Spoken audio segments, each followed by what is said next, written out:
የአቢ ግብረ ላሊበላ ግብረ ፈጣሪ የአቢ ግብረ ላሊበላ አይነ ንስር ሊቅ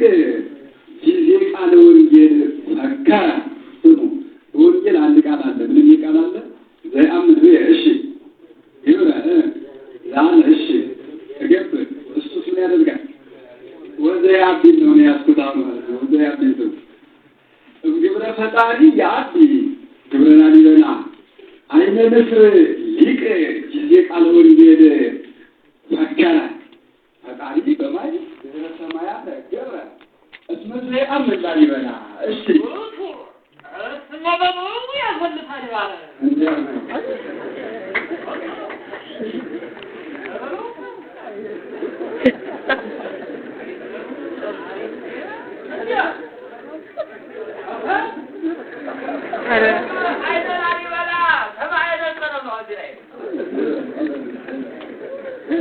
ፈጣሪ ያብ ግብረ ላሊበላ ፈጣሪ ያብ ግብረ ላሊበላ አይነ ንስር ሊቅ ጊዜ ቃለ ወንጌል ሰከረ ፈጣሪ በማይ ድህረ ሰማያት ገብረ ፈጣሪ በውሃ ነው በሚመስለው ማለት ነው በሚመስለው ስለላይኛው ሰማዩ ስለታችኛው ውሃዎች እንዳሉ ይነገራል እውነቱን የሚያወጣው እግዚአብሔር መጣለ ማለት ነው ፈጣሪ በማይ ድህረ ሰማያት ገብረ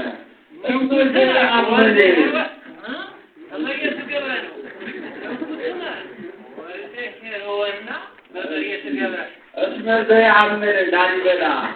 እርግጥ እብነ ደብረሩሃ ሰማይ ፈጠረ ነው ማለት ነው። እርግጥ ምክንያቱም እግዚአብሔር ስሙትም ሰማይ ማለት ምን ማለት ነው?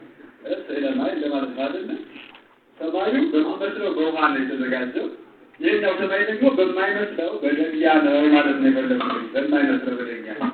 ስለዚህ እግዚአብሔር በሚመስለው ውሃው ሲፈጥር ላሊበላ ደግሞ በማይመስለው ሰማዩን ስለፈጠረ እዚህ ላይ በዟል ነው እያልክ ያለው በእርግጥ እሱ ነው የተናገረው ያለው ወንጌል ላይ ያለው እሺ በጽኑ እብነ ደብረሩሃ በእሱ ድርጅ መስሎ ሰማይ ፈጠረ በጽኑ እብነ ደብረሩሃ ሰማይ ፈጠረ በጽኑ እብነ ደብረሩሃ ሰማይ ፈጠረ እስከ ይመስሎ ለዘመጸሮ ዘእንበለ ይሩም ህልመ ዘርእየ ወነጸረ ሰምታችን ያላለ ነው እኔ ከመጣሁ ጀምሮ እየተሰምኩ ነው ነው ተመናክ በቆማጣ ያለው ትንሽ ነው ወይስ ቆሜ ነው ያለው ምን አይነት ነገር ነው የተገረመው እንደሱ እኮ ነው የሚያስጠኝ እንደሱ ነው የሚያስጠኝ ካያችሁ እያንዳንዱ ሀረጎችን እዩዋቸው ለውበት የተደረጉ አይደሉም ፈጽሞ እርግጠኝነት ያለበት ነገር ቢኖር እንጂ እንደዚህ አስቦ ድንጋይ ላይ ሊሰራ የዋለው እርግጠኝነት ለውበት ነው ተብሎ አይገመትም እና በህልም ነው ወይስ በቁም ነው ያስተኛል እሱን ለማስረዳት ፈልጌ ነው እሺ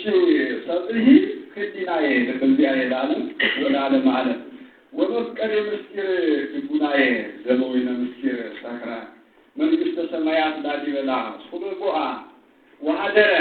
ይክልለ ምንተ ከመይትናገር ነገረ አምጣነ በወይነ አምስጥሮ ተሰወረ ብያለሁ